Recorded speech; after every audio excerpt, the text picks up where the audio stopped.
Ya. Assalamualaikum warahmatullahi wabarakatuh dan salam sejahtera bersama saya Sabariah bin Sopan dalam buletin keempat 11 Januari 2022. Kabar yang dinanti oleh rakyat Malaysia telah tiba. Pemberian vaksin COVID-19 keluaran Pfizer-BioNTech kepada kanak-kanak berusia di bawah 12 tahun yang tidak sabar dinanti oleh ibu bapa akan menjadi kenyataan apabila dos itu akan diberikan kepada kanak-kanak berusia 5 hingga 11 tahun bermula pada tahun ini. Adalah dijangkakan seramai 5.9 juta kanak-kanak akan divaksinasi melibatkan anggaran keperluan kuantiti sebanyak 11.8 juta dos. Ramai ibu bapa yang teruja hingga menangis kesyukuran dengan berita ini hinggakan ada ibu bapa yang memberi cadangan proses kelulusan vaksin untuk anak-anak yang baru lahir hingga 5 tahun dipercepatkan dengan alasan alang-alang vaksin kanak-kanak, vaksinlah semua sekali.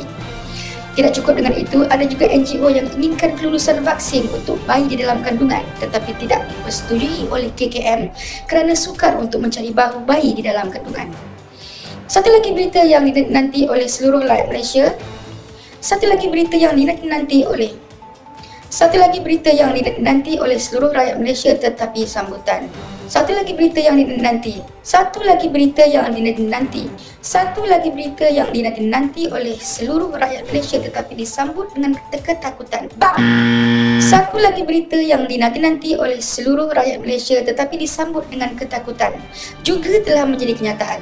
Jika sebelum ini kita ada virus Decepto yang paling ganas dan banyak merenggut nyawa tahun lepas, serta virus silikon yang baru muncul beberapa minggu lepas tetapi tidak sehebat seperti yang dikatakan, semalam kita dikejutkan lagi dengan penemuan baru iaitu gabungan Decepto dan silikon dan diberi nama Decepticon.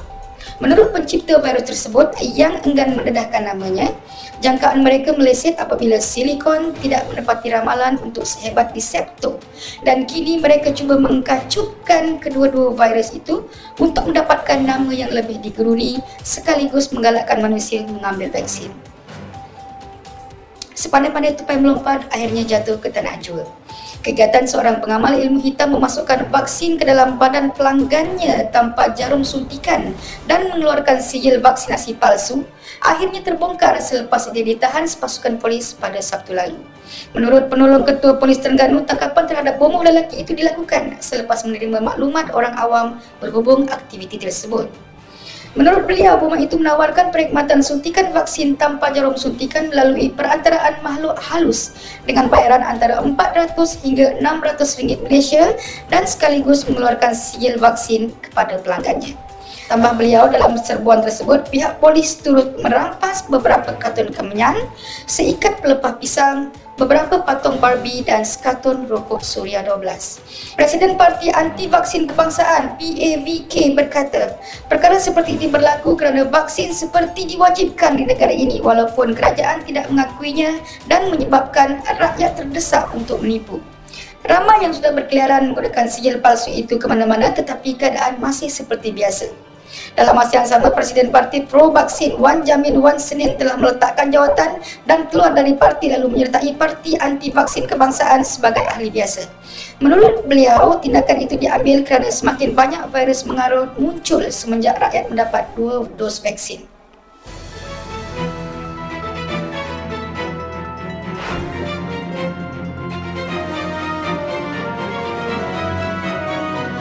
Berita selanjutnya. Sepasang suami isteri yang baru melangsungkan perkahwinan pada siang hari terpaksa berpisah pada malamnya kerana si suami melafazkan cerai talak 2 kepada isteri selepas membuat video unboxing pengantin di TikTok. Syahlan Syahloni 67 tahun menceraikan isterinya kerana ternampak halkum isterinya Syahlinda Syahfizul 59 tahun semasa membuka tudung dalam video unboxing pengantin tersebut. Video itu mendapat 100 juta tontonan dan dikongsi sebanyak 2 kali di aplikasi TikTok. Seorang lelaki yang baru bercerai berputih mata apabila gadis yang ingin dikahwininya selepas itu membatalkan hasrat berkahwin dengannya kerana bekas isteri lelaki itu menyerahkan hak penjagaan 11 orang anak mereka di Mahkamah Syariah Petaling Jaya semalam dengan alasan dia tidak bekerja. Kini lelaki tersebut sedang mencari pengganti. Kepada wanita-wanita di luar sana yang inginkan duda anak 11, bolehlah menghubungi nombor yang tertera di kaca telefon anda. Sekian berita buletin keempat. Assalamualaikum dan salam sejahtera. Weh, minta nombor telefon tu. Nur Timun Buddha.